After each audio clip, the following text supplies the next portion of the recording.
இந்த சோர்ஸ் மெட்டீரியலை நாம இன்னைக்கு ரொம்ப டீப்பா அலச போறோம். பாத்தீங்கன்னா சாதாரணமா ஒரு பேட்டையும் பாலையும் வச்சுக்கிட்டு உலகத்தையே ஜெயிக்க நினைச்ச ஒரு பக்கா லோக்கல் பையனோட கதை தான் மார்ட்டி சுப்ரீம். ஆமா. டேபிள் டென்னிஸ் அதாவது இந்த பிங் பாங் அப்படிங்கிறது நம்ம ஊர்ல நிறைய பேருக்கு ஜஸ்ட் ஒரு டைம் பாஸ் கேம். ஒரு கிளப்புக்கு போறோம், ஈவினிங் ஜாலியா விளையாடுறோம், அவ்வளவுதான். ரைட். ஆனா நியூயார்க் தெருக்கள்ல அனாதையா வளர்ந்த மாட்டிக்கு அது ஒரு சாதாரண விளையாட்டு கிடையாது. அதுதான் அவனோட ஆயுதம். சொல்லப்போனா அது ஒண்ணுதான் அவனோட அடையாளம். கண்டிப்பா. நீங்க யோசிச்சு பார்க்கணும், உங்ககிட்ட பயங்கரமான திறமை இருக்கு, ஆனா பாக்கெட்ல 10 பைசா இல்ல. 3 வேளை சாப்பாட்டுக்கே லாட்டரி அடிக்க வேண்டிய நிலைமை. அப்போ நீங்க என்ன பண்ணுவீங்க? நேர்மையா ஹார்ட் ஒர்க் பண்ணி முன்னுக்கு வர நினைப்பீங்களா, இல்ல ஷார்ட்கட் தேடுவீங்களா? இங்க மாட்டி எடுத்ததெல்லாம் சாதாரண ஷார்ட்கட்ஸ் கிடையாது. அது ஒரு சைக்கலாஜிக்கல் கேம். அதனால தான் இது வெறும் ஒரு ஸ்போர்ட்ஸ் ஸ்டோரின்னு நம்ம ஒதுக்கிட முடியாது. இது ஒரு சர்வைவல் டிராமா. அதாவது தன்னை சுத்தி இருக்கிற ஒரு பெரிய சிஸ்டம்குள்ள தனக்கான ஒரு இடத்த பிடிக்க ஒருத்தன் எந்த அளவுக்கு கீழே இறங்குறான் அப்படிங்கிற அனாலிசிஸ் தான் இது. வறுமையும் ஒரு வெறித்தனமான லட்சியமும் ஒன்னா சேரும்போது ஒரு மனுஷனோட அறம், அதாவது அவனோட மாரல்ஸ் எப்படி சுக்குநூறா உடையுதுன்னு இந்த கதை ரொம்ப ராவா காட்டுது. கரெக்ட். மார்ட்டி ஒன்னும் சாதாரண ஆள் இல்ல. அவன் டேபிள் டென்னிஸ்ல ஒரு கில்லி. அவனோட மூளை அந்த போர்டுல பந்து எங்க விழுன்னு முன்கூட்டியே கணிக்கிற அளவுக்கு ஷார்ப்பா இருக்கு. ஆமா, அவனோட ஒரே டார்கெட் ஒன்னே ஒண்ணுதான். ஜப்பான்ல நடக்க போற வேர்ல்டு சாம்பியன்ஷிப்ல அமெரிக்கா சார்பா கலந்துக்கிடு எண்டோ அப்படிங்கிற ஜப்பான் சாம்பியனை தோற்கடிக்கணும். ஆனா இங்க தான் ஒரு பெரிய முக்குக்கட்டை இருக்கு. அந்த டூர்னமெண்ட்டுக்கு போக அவனுக்கு $1500 தேவைப்படுது. இந்த $1500 இன்னைக்கு நமக்கு சாதாரணமா தெரியலாம். ஆனா அந்த காலகட்டத்துல, அதுவும் ஒரு அனாதை ஆசிரமத்துல வளர்ந்த ஒரு பையனுக்கு அது ஒரு பெரிய மலை. நிஜமாவே பெரிய மலை தான். இது எப்படி இருக்குன்னா, நம்ம ஊர்ல தெருவுல டயர் பேட்டை வச்சு கிரிக்கெட் ஆடுற ஒரு பையன் ஸ்ட்ரைட்டா ஆஸ்திரேலியா போய் மெல்பர்ன் கிரவுண்ட்ல வேர்ல்ட் கப் ஃபைனல்ஸ்ல ஆடணும்னு ஆசைப்படுற மாதிரி இருக்கு. அந்த அனாலஜி ரொம்ப சரியா பொருந்தது. ஏன்னா அந்த $1500 அவனால் நேர்மையான வழியில சம்பாதிக்கவே முடியாதுங்கிற ரியாலிட்டி அவனுக்கு நல்லாவே தெரியும். அப்ப அவன் என்ன பண்றான்? அதனால அவன் இறங்குற முதல் வழி லோக்கல் கிளப்புகள்ல போய் பெட் கட்டி விளையாடுறது. அங்கெல்லாம் பெரிய பணக்காரங்க வரமாட்டாங்க. எல்லாமே $1 $2க்கு பெட் கட்டி விளையாடுற சாதாரண ஆட்கள் தான். ஓஹோ, நீங்க கணக்கு போட்டு பாருங்க. $1500 சம்பாதிக்கணும்னா அவன் எத்தனை மேட்ச் தொடர்ந்து ஜெயிக்கணும்? அது பிராக்டிக்கலா சாத்தியமே இல்லாத ஒரு விஷயம். ஆமா, ஒரு கட்டத்துல அப்படி கஷ்டப்பட்டு ஜெயிச்ச கொஞ்ச நஞ்ச காசையும் ஒரு டாக்ஸி டிரைவர் கிட்ட சண்டை போட்டு அடி வாங்கி பறி கொடுக்கறான். அதாவது தன்னோட திறமைய வச்சு பணம் சம்பாதிக்கிற வழி அடைபட்டு போச்சு. பிசிக்கலா சண்டை போட்டும் ஜெயிக்க முடியல. அப்போதான் அவன் திருடலான்னு முடிவு பண்றான், ரைட்டா? கரெக்ட். ஒரு பழைய சினிமா நடிகை கிட்ட இருந்து ஒரு காஸ்டியூம் ஜுவல்லரிய திருடிக்க பாக்குறான். ஆனா அங்கதான் அவனுக்கு அடுத்த பெரிய பல்ப் கிடைக்குது. அது வெறும் போலி வைரம், சாதாரண கண்ணாடிக்கல் பாஸ்டுன்னு தெரிய வருது. ஆமா, எனக்கு என்னமோ இந்த இடத்துல ஒரு பெரிய மெசேஜ் ஒளிஞ்சிருக்கிற மாதிரி தோணுது. ஒரு பணக்காரி கிட்ட இருந்து திருடுறோம், நம்ம லைஃப் செட்டில் ஆயிடும்னு நினைச்சு அவன் திருடுறான். ஆனா இந்த பணக்காரங்க உலகமே ஒரு போலியான கவர்ச்சின்னு அவனுக்கு அப்போதான் புரியுது. அது ஒரு முக்கியமான பாயிண்ட். வறுமையில இருக்கிறவங்களுக்கு பணக்காரங்களோட லைஃப் ஸ்டைல் எல்லாமே உண்மையானது, மதிப்புமிக்கதுன்னு ஒரு பிரமை இருக்கும். ஆனா அந்த நடிகை போட்டிருந்த அந்த நகையே ஒரு மார்க்கெட்டிங் கிம்மிக் தான். அப்போ மார்ட்டிக்கிங்க பிசிக்கல் திருட்டும் செட் ஆகல. அவனால ஒரு நல்ல திருடனாவும் இருக்க முடியல. அதனால அவன் தன்னோட டாக்டிக்ஸை மாத்துறான். பிங் பாங் போர்டில் எப்படி தன்னோட எதிராளியோட மைண்டை ரீட் பண்ணி விளையாடுவானோ அதே டெக்னிக்கை நிஜ வாழ்க்கையிலையும் அப்ளை பண்றான். அங்க ஆரம்பிக்குது அவனோட அடுத்த கட்ட தில்லுமுள்ளு. ஆக்சுவலா நீங்க அந்த நாய் கடத்தல் மேட்டரை பத்தி சொல்றீங்கன்னு நினைக்கிறேன். இது நிஜமாவே ஒரு பக்கா பிளாக்மெயில் ஸ்கிரிப்ட். ஆமா, பணத்துக்காக சின்ன சின்ன திருட்டுகளை பண்ணிட்டு இருந்த மார்ட்டி ஒரு கேஸ் ஸ்டேஷன்ல தொலைஞ்சு போன மோசஸ் அப்படிங்கிற ஒரு நாயை கண்டுபிடிக்கிறான். ஆனா அத நேர்மையா திருப்பி கொடுக்காம அதோட ஓனருக்கு $2000 பேரம் பேசுறான். எப்படி பேசுறான்னா, இப்பதான் எனக்கு குழந்தை பிறக்க போகுது, என் ஹஸ்பண்ட் கூட இல்ல, எனக்கு பணம் ரொம்ப முக்கியம்னு சொல்லி சென்டிமெண்டா பிளாக்மெயில் பண்றான். ஆமா, அந்த ஓனர் பணம் தர யோசிக்கும்போது, உங்க அம்மா ஆஸ்பத்திரியில சாக கிடந்தா இப்படிதான் காசு தர மாட்டேன்னு சொல்வீங்களான்னு கேக்குறான். இது சாதாரண சீட்டிங் இல்ல, இது ஒரு சைக்கலாஜிக்கல் அட்டாக். இதுதான் கிரிஃப்டர்களோட, அதாவது இந்த மாதிரி ஏமாத்த வேலை பண்றவங்களோட கிளாசிக் பிளேபுக். ஒருத்தரை ஏமாத்தணும்னா அவங்கள லாஜிக்கா யோசிக்க விடக்கூடாது. ரைட். அவங்களுக்கு ஒரு எமோஷனல் பிரஷர் கொடுக்கணும், கூடவே ஒரு டைம் லிமிட் செட் பண்ணணும். எக்ஸாக்ட்லி. மார்ட்டி இங்க அதான் பண்றான். சென்டிமெண்ட்டை யூஸ் பண்ணி அவங்கள குற்ற உணர்ச்சிக்கு உள்ளாக்குறான். ஆனா இந்த இடத்துல மார்ட்டி ஒரு விஷயத்த கோட்டை விட்டுட்டான். என்ன கோட்டை விட்டான்? அவன் யார ஏமாத்த நினைக்கிறானோ அந்த நாய் ஓனர் இவனை விட ஒரு பெரிய கிரிமினலா இருக்கான். அவன் சென்டிமெண்ட்டுக்கெல்லாம் மசீர ஆள் கிடையாது. அட பாவமே, அப்படியா? ஆமா, மார்ட்டிய அடிச்சு துவச்சிட்டு நாய தூக்கிட்டு போயிடுறான். மார்ட்டிக்கு இங்கேயும் ஃபெயிலியர் தான். ஒரு நிமிஷம். நான் இங்க ஒரு விஷயத்த ஸ்ட்ராங்கா கேட்க விரும்புறேன். ஒரு ஸ்போர்ட்ஸ் மேன் அப்படிங்கிறவன் ஒரு ஹீரோ மெட்டீரியல். அவனுக்கிட்ட ஒரு எத்திக்ஸ் இருக்கணும்னு நம்ம நம்புவோம். கண்டிப்பா. ஆனா மார்ட்டி பண்றதெல்லாம் பார்த்தா ஒருவேளை இவன் வில்லனோன்னு தோணுது. ஒரு ஸ்போர்ட்ஸ் சாம்பியன் இப்படியா சீப்பாவாரு? ஒரு நாயை வச்சு பிளாக்மெயில் பண்ற அளவுக்கு ஒருத்தன் கீழே இறங்குறான்னா இவன் எப்படிப்பட்ட கேரக்டர்? நீங்க டிபிக்கல் ஹீரோ ஃபார்முலாவுல மார்ட்டிய பொருத்தி பாக்குறீங்க. ஆனா அவன் ஹீரோ கிடையாது. அவன் ஒரு ஆக்ரோஷமான ஆன்டி ஹீரோ. ஆன்டி ஹீரோவா? ஆமா, நியூயார்க்ல ஒரு அனாவையா வளர்ந்தவனுக்கு எத்திக்ஸ், ஸ்போர்ட்ஸ்மேன்ஷிப் அப்படிங்கிற வார்த்தைகள் எல்லாம் வெறும் சொகுசான வார்த்தைகள். அவனுக்கு தேவையானது எல்லாமே சர்வைவல் மட்டும்தான். ம், புரியுது. அதனால அவனோட தப்புக்கெல்லாம் நாம நியாயம் கற்பிக்க முடியாது.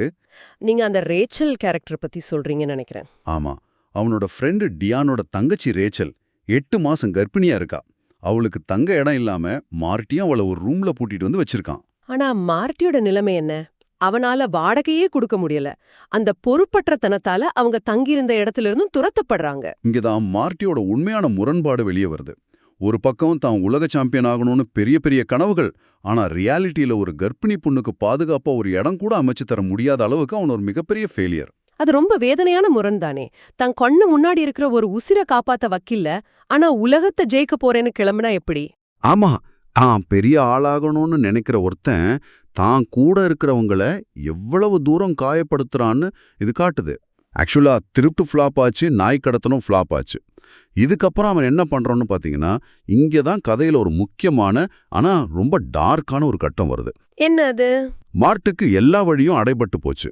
இப்போ அவங்கிட்ட விக்கிறதுக்கு எந்த பொருளும் இல்ல. அதனால தன்னையே வித்துக்க முடிவெடுக்கிறான். தன்னோட சுயமரியாதைய முழுசா அடமானம் வைக்க போறான். நிஜமாவா? யார்கிட்ட? மில்டன் ராக்வெல் அப்படிங்கிற ஒரு பெரிய பணக்காரர், ஒரு பெரிய பெண் கம்பெனியோட ஓனர். அவர்கிட்ட போய் மார்ட்டி கெஞ்சுறான். எப்படி கெஞ்சுறான்? நான் எப்படியாவது ஜப்பான் போகணும், நீங்க என்ன சொன்னாலும் கேட்குறேன், உங்க ஈவெண்ட் சக்சஸ் ஆகணும்னா நான் உங்களுக்காக அந்த மேட்ச்ல தோத்துக்க கூட ரெடியா இருக்கேன்னு கால்ல விழாத குறையா கேட்குறான். ஒரு நிமிஷம், இது எனக்கு லாஜிக்கலா இடிக்கிற மாதிரி தோணுது. ஒரு உலக சாம்பியன் ஆகணும்னு நினைக்கிறவன் நான் வேணா மேட்ச்ல வேணும்னே தோத்துடுறேன்னு சொல்றது அவனோட மொத்த லட்சியத்தையே காலி பண்ற மாதிரி இல்லையா? அதுதான் இதுல இருக்கிற முரண். அதுவும் இல்லாம ஒரு பெரிய பில்லியனர் கிட்ட போய் நான் தோத்துடுறேன் எனக்கு காசு குடுன்னு கேட்டா அந்த பணக்காரருக்கு இவன் தோக்குறதுனால என்ன லாபம்? இதுல என்ன லீவரேஜ் இருக்கு? இங்கதான் பவர் டைனாமிக்ஸ் எப்படி வேலை செய்யுதுன்னு நீங்க புரிஞ்சுக்கணும். அந்த ராக்வெல் ஒரு பிசினஸ்மேன் மட்டும் கிடையாது, அவன் ஒரு சாடிஸ்ட். சாடிஸ்டா? ஆமா, அவனுக்கு டேபிள் டென்னிஸ் மேல எந்த அக்கறையும் கிடையாது. ஒரு திறமையான ஆனா வறுமையில இருக்கிற ஒரு இளைஞனோட லட்சியத்தை விலைக்கு வாங்குறதுல அவனுக்கு ஒரு வக்கரம். அட பாவமே. நான் உன்னை ஜப்பானுக்கு கூட்டிட்டு போறேன், ஆனா அதுக்கு நீ ஒரு தண்டனை அனுபவிக்கணும்னு சொல்லிட்டு மார்ட்டிய குனிய வச்சு ஒரு மரப்பேடாலால அடிக்கிறாரு. என்னது? மரப்பெடலால் அடிக்கிறாரா? இது ஒரு ஸ்பான்சர்ஷிப் மீட்டிங் மாதிரி இல்லையே, ஒரு அடிமைய வாங்குற மாதிரி இருக்கு. அதுதான் உண்மை. மார்ட்டிய ஒரு சின்ன பையனை தண்டிக்கிற மாதிரி அவர் அடிக்கிறாரு. ஆனா மார்ட்டி எந்த எதிர்ப்பும் காட்டாம அதை அமைதியா பொறுத்துக்கிறான். ஏன்னா அவனுக்கு அந்த வெற்றி அவ்வளவு முக்கியம், ரைட்? ஆமா, இந்த இடத்துல அவனுக்கு வலிக்கிறது உடம்பு கிடையாது, அவனோட ஈகோ. தன்னோட லட்சியத்துக்காக தன் மானம், சுயமரியாதை எல்லாத்தையும் அவன் அப்படியே குப்பையில தூக்கி போடுற இடம் இது. சரி, இவ்ளோ அவமானப்பட்டு அடி வாங்கி ஒரு வழியா ஜப்பானுக்கு வந்துட்டான் நம்ம மாட்டி. ஜப்பான்ல அவன் நினைச்ச மாதிரி அந்த மேட்ச் நடந்துச்சா? வேர்ல்ட் சாம்பியன் ஆனானா? அங்கதான் அவனுக்கு காத்திருந்த அதிர்ச்சி வேற லெவல்ல இருந்துச்சு. ஜப்பானுக்கு வந்த பிறகுதான் மார்ட்டிக்கு ஒரு பெரிய உண்மை தெரிய வருது. அவன் எந்த வேர்ல்ட் சாம்பியன்ஷிப்லயும் கலந்துக்க வரல. என்ன சொல்றீங்க? அவனோட என்ட்ரியே அந்த டோர்னமெண்ட்ல இல்லையா? இல்ல, இது எல்லாமே ஒரு பெரிய மாய. அப்போ இவ்ளோ தூரம் அவ வந்தது, அந்த ராக்வெல் கூட்டிட்டு வந்ததெல்லாம் எதுக்கு? ராக்வெல் தன்னோட பேனாவை ஜப்பான் மார்க்கெட்ல விக்கிறதுக்காக பண்ண ஒரு மார்க்கெட்டிங் ஸ்டண்ட் தான் இந்த மொத்த ட்ரிப்புமே. என்னது? ஒரு பேனா விக்கிறதுக்காகவா? ஆமா, அமெரிக்காவை சேர்ந்த ஒரு டேபிள் டென்னிஸ் பிளேயர் மார்ட்டி ஜப்பானோட லோக்கல் ஹீரோ எண்டோ கிட்ட தோத்து போற மாதிரி ஒரு ஃபேக் மேட்ச், அதாவது ஒரு போலி மேட்சை ஏற்பாடு பண்ணிருக்காங்க. இது அதிகாரப்பூர்வமான மேட்ச் கிடையாது, இது ஒரு ஷோ, அப்படிதானே? கரெக்ட். ராக்வெல் ரொம்ப கேஷுவலா சொல்றான், இது மக்களை என்டர்டெயின் பண்ணி என் பேனாவை விக்கிற ஒரு விளம்பரம். நீ நல்லா விளையாடு, ஆனா எண்டோ விட நல்லா விளையாடாத, கடைசில நீ தோத்துரு அப்படின்னு ஆர்டர் போடுறான். அடப்பாவமே, இது எப்படி இருக்குன்னா ஒரு பெரிய மல்யுத்த வீரனை கூட்டிட்டு போய் WWE ஸ்கிரிப்ட் படி அடி வாங்கிட்டு கீழே விழ சொல்ற மாதிரி இருக்கு. அதேதான். அவ்வளவு திறமை இருக்கிற ஒருத்தனை ஒரு பப்பட் மாதிரி, ஒரு விளம்பர போர்டு மாதிரி யூஸ் பண்ண பாக்குறாங்க. ஸ்போர்ட்ஸ்ல மெரிட் அப்படிங்கிறது எவ்ளோ பெரிய மாயைன்னு இது காட்டுது. திறமை இருந்தா ஜெயிச்சிடலாம்னு மாட்டி நம்புனா, ஆனா இங்க பவர் அண்ட் காசு தான் ஸ்கிரிப்டையே எழுதுது. ஆமா, ஆனா மார்ட்டி இத சும்மா விட்டானா? இவ்ளோ அடி வாங்கிட்டு, திருடிட்டு, பிளாக்மெயில் பண்ணிட்டு வந்தவன் இதை ஏத்துக்கிட்டானா? இங்கதான் கதையோட கிளைமேக்ஸ் உங்களை சீட்டோட நுனிக்கு கொண்டு வரும். இவ்வளோ நாளா பணத்துக்காகவும் வாய்ப்புக்காகவும் வளைஞ்சு கொடுத்தவன் மேட்ச் நடக்கிறப்ப நிமிர்ந்து நிக்கிறான். ஓ, நிமிர்ந்து நிக்கிறானா? ஆமா, அந்த போர்டு முன்னாடி நின்னதும் அவனுக்குள்ள இருந்த அந்த உண்மையான ஆர்டிஸ்ட் முழிச்சுக்கிறான். மேட்ச் ஆரம்பிச்ச கொஞ்ச நேரத்திலேயே இது ஒரு ஃபேக் கேம் அப்படின்னு ஆடியன்ஸ்க்கு கத்தி சொல்றான். நிஜமாவா? நாங்க விளையாடுறது ஒரு பொய், எல்லாமே ஸ்கிரிப்டட். உங்க எல்லாருக்கும் உண்மையான மேட்ச் பார்க்கணுமா, நாங்க நிஜமாவே விளையாடட்டுமான ஆடியன்ஸை பார்த்து சவால் விடுறான். செம்ம கூஸ்பம்ஸ் மொமெண்ட்ல இது. மக்கள் என்ன பண்ணாங்க? மக்கள் எல்லாரும் அதிர்ச்சியாகி அப்புறம் கத்தி ஆரவாரம் பண்றாங்க. ராக்வெல் செட் பண்ண ஸ்கிரிப்டை உடைச்சு தில்லா நின்னு கேமை மாத்திர மார்ட்டி. எந்த சிஸ்டம் அவனை இவ்ளோ நாள் ஒரு அடிமையா, ஒரு கோமாளியா நடத்துச்சோ, அதே சிஸ்டத்தோட மூஞ்சில அடிச்ச மாதிரி அவன் நிக்கிற இடம். இவ்ளோ நாள் பொய் சொன்னவன் முதலையா உண்மையா பேசுறான். சரியா சொன்னீங்க. ஆனா அதே சமயம் அவனோட வாழ்க்கையில இன்னொரு முக்கியமான விஷயமும் நடக்குது. அவன் அந்த கோர்ட்ல அப்படி நிக்கும்போது அமெரிக்கால கர்ப்பிணியா கஷ்டப்பட்டுட்டு இருந்த ரேச்சலுக்கு ஹாஸ்பிட்டல்ல குழந்தை பிறக்கிற செய்தியும் அவனுக்கு வருது. இது வெறும் கோஇன்சிடென்ஸ் கிடையாது. ஆமா, ஒரு பக்கம் அவன் இவ்ளோ நாள் துரத்துன அந்த போலியான கனவு உடைஞ்சு அவனோட உண்மையான கலை மறுபிறவி எடுக்குது. இன்னொரு பக்கம் அவனோட பொறுப்பற்றத்தனத்தால கஷ்டப்பட்ட ஒரு பெண்ணுக்கு ஒரு புது உயிர் பிறக்குது. மார்ட்டியோட வாழ்க்கையில இது ஒரு மிகப்பெரிய ஸ்பிரிச்சுவல் திருப்புமுனை. உங்களை நீங்களே எந்த அளவுக்கு தரந்தாழ்த்திக்கிட்டாலும் உங்களுக்கான அந்த உண்மையான கோர் வேல்யூ உங்களை என்னைக்காவது ஒரு நாள் எழுப்பி விட்டுடும் அப்படிங்கறத மார்ட்டி நிரூபிச்சிட்டான். கண்டிப்பா.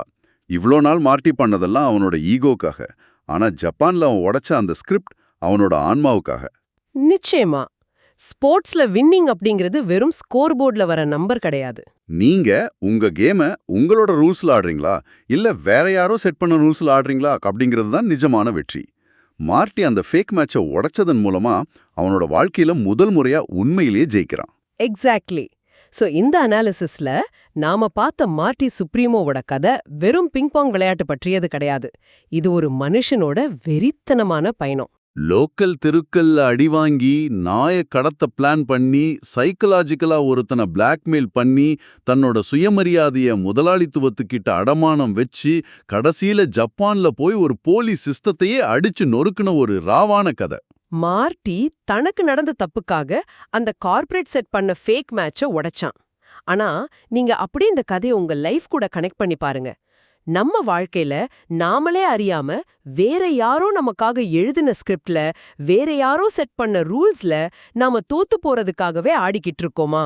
ஆமா, நம்மோட படிப்பு, வேலை, லைஃப் ஸ்டைல் எல்லாமே ஒரு பெரிய சிஸ்டம் நமக்காக செட் பண்ண ஸ்கிரிப்டா கூட இருக்கலாம். ஒருவேளை அப்படி இருந்தா மாட்டி மாதிரி அந்த பெட்டை தூக்கி போட்டுட்டு அந்த கூட்டத்தை பார்த்து இனிமே நான் ஒரிஜினல் கேம் ஆடுறேன்னு சொல்ற தைரியம் நமக்கு இருக்கா? இத கொஞ்சம் யோசிச்சு பாருங்க.